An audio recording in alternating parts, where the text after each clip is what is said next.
Karnal police की सैयटू शाखा ने लुटेरी दुल्हन और उसके साथियों को गिरफ्तार किया है। ये लुटेरी दुल्हन लोगों से शादी के नाम पर पैसे ऐंठती थी और फिर भागकर दूसरी शादी कर लेती थी। रिम्पी ने अब तक 5 शादियां करके लोगों को झांसा दिया है। पुलिस ने इस गैंग में 4 आरोपियों को गिरफ्तार किया है और एक आरोपी पहले से ही जेल में था, यानी 5 आरोपी को पुलिस ने गिरफ्तार कर लिया है। लोगों की एक शादी नहीं होती, रिम्पी ने 5-5 शादियां कर ली थी। दरअसल पंजाब के लुधियाना की रहने वाली रिम्पी ने जब कुछ लोगों के संपर्क में आई तो उन्होंने एक ऐसा गैंग बनाया जो शादी तो करता था पर टिकता नहीं था। शादी से पहले कभी जेवर के नाम पर पैसे, तो कभी सूट के नाम पर, कभी शादी के जोड़ों के नाम पर, तो कभी घर के सामान के नाम पर पैसे ऐंठते थे। रिम्पी तो उस गैंग में मिलकर फेरे लेने से पहले ही पैसे की डिमांड कर देते थे। ऐसे करके शादी पूरी होती पर 5 से 7 दिन के भीतर सामान उठाकर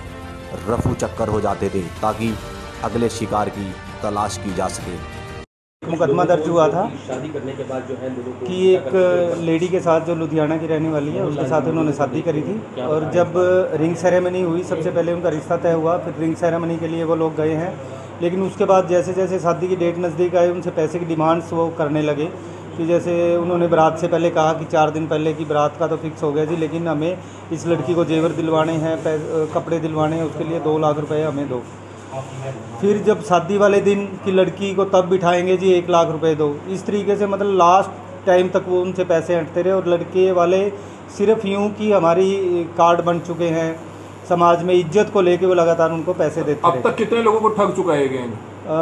इन जो हमारे पास जिस लड़की को हमने अरेस्ट किया है रिम्पी, इसने टोटल अब तक 5 शादियां की हैं और इसके अलावा ये जो गैंग है इन्होंने जितनी और अलग अलग लड़कियां उनके पास और भी हैं वो शादियां करवाते हैं। कहाँ के रहने वाला है सर ये लुधियाना के रहने वाले हैं। जो रिम्पी है सबसे पहले जगराहों की रहने वाली थी जो खन्ना के पास पड़ता है और बाद में जब इन लोगों के संपर्क में आई तो फिर वो लुधियाना रहने। किस तरह ये फंसाते थे लोगों को जाल में? ये इनके सभी एजेंट्स हैं इनके पास, जो ये गैंग है इनके एजेंट जैसे करनाल में, गरोंडा में, उधर भिवानी में, मतलब हर जगह इनके एजेंट हैं। जो लोग नीडी होते हैं जिनकी शादियां नहीं होती उन लोगों से संपर्क करते हैं। मैरिज ब्यूरो वालों से भी ये संपर्क करते हैं कि हमारे पास ग्राहक भेजो और वो फिर उन लोगों को शादी करने के लिए मीठी बातें करके फंसाते हैं। उनको कहते हैं कि जेवर, कपड़ा, उस नाम से पैसे लेते हैं पहले, फिर लड़की की शादी करवा देते हैं और लड़की 2-4 दिन या फिर हफ्ता 10 दिन रह के जेवर, कपड़े, पैसे लेके अपना वापस। तो मामले में कितने लोग इन्वॉल्व हैं सर अभी तक? इस मामले में हमने 4 लोगों को अभी गिरफ्तार किया है। एक ये लेडी है रिम्पी जिसकी जो दुल्हन बनती है हर बार, और एक लेडी है परमजीत जो कभी इसकी भाभी बन जाती है, कभी मासी बन जाती है, अलग अलग शादी में अलग रिश्ता। शादियां का करनाल में एक हैरी है जो इनके कॉन्टैक्ट का ही बंदा है। एक सोहन सिंह है सरदार, वो कभी मामा बनता है, कभी फूफा बनता है। जो डिफरेंट जगह आप एजेंट बता रहे हैं अलग अलग, वो कहाँ हैं सब लोग? जैसे इनमें एक है अजीत, इसने शादी करवाई थी भिवानी में इसी रिम्पी की। ये भिवानी से भी शादी करके और वापस 5-10 दिन में वापस आ गई थी। एक ऐसे ही है शमशेर सिंह शेरी, इसने पानीपत में और लड़कियों की भी कराई हुई है।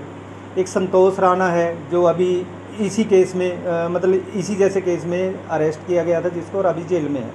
तो दूसरे राज्यों में भी सर हो सकता है इंटरनेट? बिल्कुल हो सकता है जी। जैसे पंजाब के, हरियाणा में काफ़ी शादियाँ इन्होंने की हैं, तो दूसरे ज़िलों में भी इन्होंने, स्टेट में भी शादियाँ की होंगी, इसलिए इनका 2 दिन का हमने सभी का पुलिस रिमांड ली। इन्होंने बताया है कि जहाँ पे जो लास्ट वाली शादी थी इन्होंने मंगलसूत्र, अंगूठियाँ, पायल और भी सोने का दूसरा सामान और पैसे, कपड़े, जो हर तरीके का सामान लोगों से क्या अपील करेंगे सर? इस तरह के गैंग पहले भी कई बार पकड़े जा चुके हैं, लुटेरी दुल्हनें पकड़ी जा चुकी हैं, पूरे के पूरे गैंग पकड़े जा चुके हैं। अब एक बड़ा गैंग पकड़ा है, एक बड़ी सफलता मिली है, तो लोगों को जागरूक करने के लिए क्या कहना चाहेंगे? बिल्कुल लोगों से यही अपील है कि शादी ब्याह के जो मामले हैं इस तरीके के, जो कि कोई भी बीच में आकर किसी के बारे में बताता है कि कम से कम उसको वेरीफाई करें, फैक्ट्स वेरीफाई करें, खुद जाके देखें कि उसका घर बार है। क्योंकि ये जो रिम्पी लड़की है इसका ना कोई घर है कुछ नहीं। जो इसकी पहली शादी हुई थी उससे इसके बच्चे भी हैं और वो बच्चे अपनी इसके पहले पति के साथ ही रहते हैं। पंजाब के कहाँ की रहने वाली है रिम्पी? ये जगराहों में रहती तो थी। रिमांड पे लिया जाएगा जी? अब इसको रिमांड पे लिया है हमने 2 दिन के सभी को, और इनसे और खुलासे करेंगे कि और किस किस को इन्होंने शादी का झांसा देके इस प्रकार से लूटा है। सर अभी कुछ लोग सामने आए हैं जिनके साथ जो है ये शादी जो है करके और उनको लूटा गया है, कुछ लोग आए हैं इसमें? हाँ बिल्कुल, कुछ लोग सामने आए हैं। एक तो जो मुकदमा हमने दर्ज किया था थाना गरोंडा में, वो तो है ही हमारे मुद्दई हैं। उसी मुकदमे में हमें इनको गिरफ़्तार किया है और जब पूछताछ के दौरान इन्होंने ये बाकी शादियों के बारे में बताया कि ये है। कहाँ से गिरफ्तार किए थे? इनको पूछताछ के लिए जैसे पहले एप्लीकेशन थी, फिर मुकदमा दर्ज था, इनको बुलाया गया था और पूछताछ में आमने सामने करके उसके बाद गिरफ़्तार किया।